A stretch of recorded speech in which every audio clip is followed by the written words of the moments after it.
आज के इस विशेष अवसर पर खोडलधाम की पावन भूमि और मां खोडल के भक्तों से जुड़ना मेरे लिए बड़े सौभाग्य की बात है।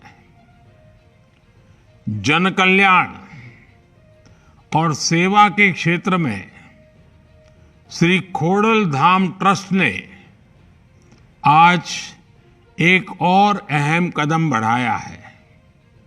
आज से अमरेली में कैंसर हॉस्पिटल और रिसर्च सेंटर का काम शुरू हो रहा है। अगले कुछ सप्ताह में श्री खोडलधाम ट्रस्ट कागवड़ की स्थापना के 14 वर्ष भी पूरे हो रहे हैं। आप सभी को इन आयोजनों की बहुत बहुत शुभकामनाएं। मेरे परिवारजनों, 14 वर्ष पहले लेवा पाटीदार समाज ने सेवा, संस्कार और समर्पण का यही संकल्प लेकर श्री खोडलधाम ट्रस्ट की स्थापना की थी। तब से इस ट्रस्ट ने अपने सेवा कार्यों से लाखों लोगों के जीवन को बदलने का काम किया है। शिक्षा का क्षेत्र हो, कृषि का क्षेत्र हो, स्वास्थ्य का क्षेत्र हो, आपके ट्रस्ट ने हर दिशा में अच्छा करने का लगातार प्रयास किया है। मुझे विश्वास है कि अमरेली में बनने जा रहा कैंसर हॉस्पिटल सेवा भावना की एक और मिसाल बनेगा। इससे अमरेली समेत सौराष्ट्र के बहुत बड़े क्षेत्र को फायदा होगा। साथियों, कैंसर जैसी गंभीर बीमारी का इलाज किसी भी व्यक्ति और परिवार के लिए बड़ी चुनौती बन जाता है। सरकार का प्रयास है कि कैंसर के उपचार में किसी भी मरीज को मुश्किलें न आए। इसी सोच के साथ पिछले 9 साल में देश में करीब 30 नए कैंसर अस्पताल विकसित किए गए हैं। 10 नए कैंसर अस्पताल पर अभी काम चल रहा है। साथियों, कैंसर के इलाज के लिए भी बहुत जरूरी है कि कैंसर का सही समय पर पता चल जाए। अक्सर हमारे गांव के लोगों को जब तक कैंसर का पता चलता है तब तक बहुत देर हो चुकी होती है, शरीर में काफी फैल चुका होता है। ऐसी स्थिति से बचने के लिए ही केंद्र सरकार ने गांवों के स्तर पर 1.5 लाख से ज्यादा आयुष्मान आरोग्य मंदिर बनवाए हैं। इन आयुष्मान आरोग्य मंदिरों में कैंसर समेत कई गंभीर बीमारियों को शुरू में ही पकड़ने पर जोर दिया जा रहा है। जब कैंसर का पहले पता चल जाता है तो उसके इलाज में डॉक्टरों को भी बहुत मदद मिलती है। केंद्र सरकार के इस प्रयास से महिलाओं को भी बहुत फायदा हुआ है। सर्वाइकल कैंसर हो, ब्रेस्ट कैंसर हो, इसकी शुरुआती जांच में आयुष्मान आरोग्य मंदिर अहम भूमिका निभा रहे हैं।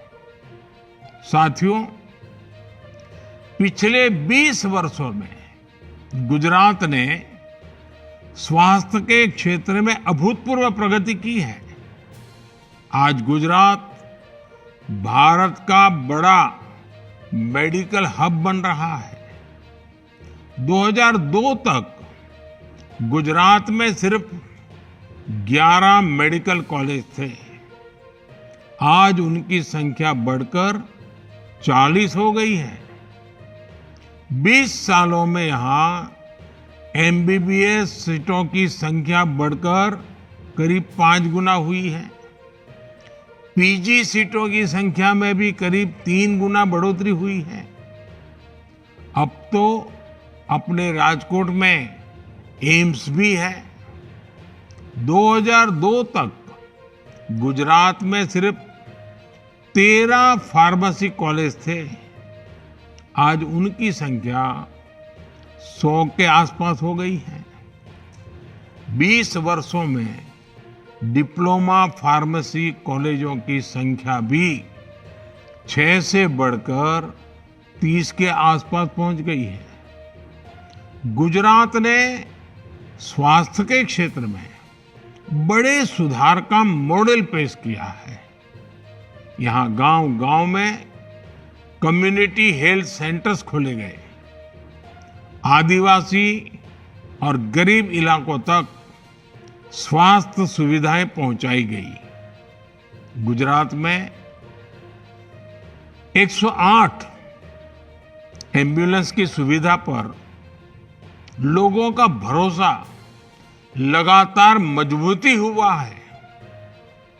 मेरे परिवारजनों, देश के विकास के लिए भी आवश्यक है कि देश के लोग स्वस्थ हो, सशक्त हो। खोड़ल माता के आशीर्वाद से आज हमारी सरकार इसी सोच पर चल रही है। गंभीर बीमारी में गरीबों को इलाज की चिंता न करनी पड़े, इसलिए हमने आयुष्मान भारत योजना शुरू की थी। आज इस योजना की मदद से 6 करोड़ से ज्यादा लोग अस्पताल में भर्ती होकर अपना इलाज करा चुके हैं। इसमें बड़ी संख्या कैंसर के मरीजों की भी रही है। अगर आयुष्मान भारत योजना ना होती तो इन गरीबों को 1 लाख करोड़ रुपए का खर्च खुद करना पड़ता।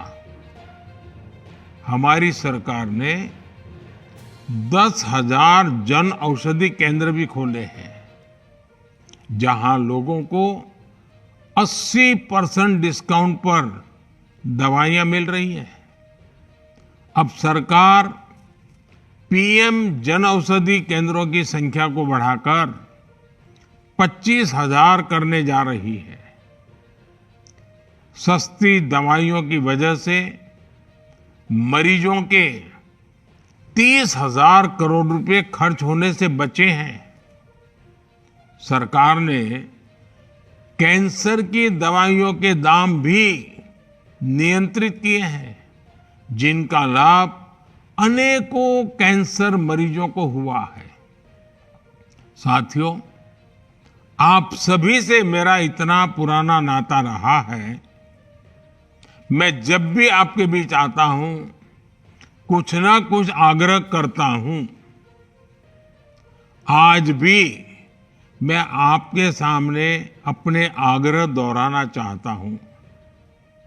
ये एक तरह से मेरे 9 आग्रह हैं। और माता का धाम हो और नवरात्रि की याद आना बहुत स्वाभाविक है, और इसलिए मैं कहता हूं 9 आग्रह हैं। मैं जानता हूं कि आप इनमें से कई क्षेत्रों में पहले से बहुत कुछ कर रहे हैं, लेकिन आपके लिए, आपकी युवा पीढ़ी के लिए मैं ये 9 आग्रह दोहरा रहा हूं। पहला, पानी की बूंद बूंद बचाइए और जल संरक्षण के लिए ज्यादा से ज्यादा लोगों को जागरूक करिए। दूसरा, गांव-गांव जाकर लोगों को डिजिटल लेन देन के प्रति जागरूक करिए। तीसरा, अपने गांव, अपने मोहल्ले, अपने शहर को स्वच्छता में नंबर 1 बनाने के लिए काम करिए। चौथा, जितना हो सके आप लोकल को, स्थानीय प्रोडक्ट्स को प्रमोट करिए, मेड इन इंडिया प्रोडक्ट्स का ही इस्तेमाल करिए। पांचवा, जितना हो सके पहले अपने देश को देखिए।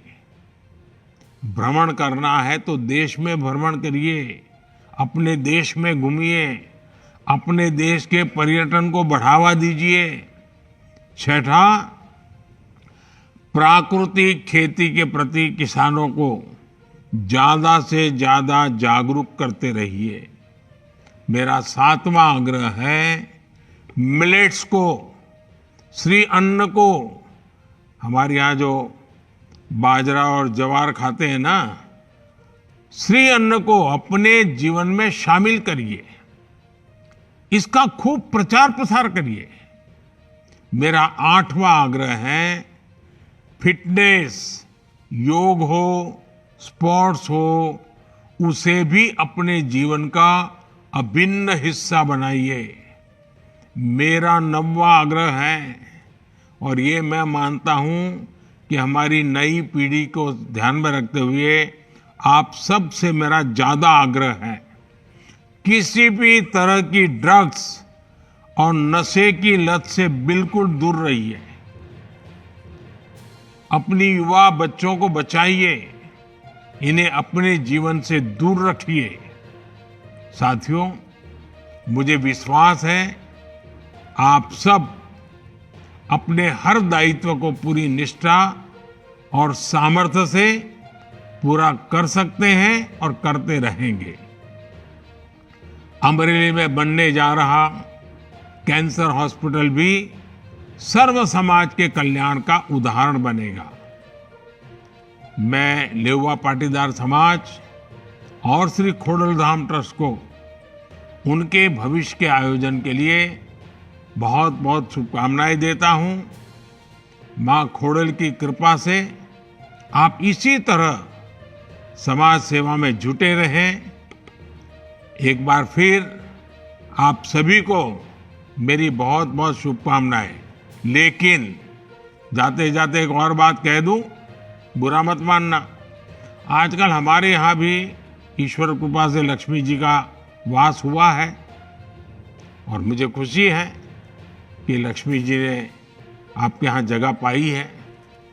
लेकिन क्या विदेश में शादी करना उचित है क्या? क्या हमारे देश में शादी नहीं हो सकती है क्या?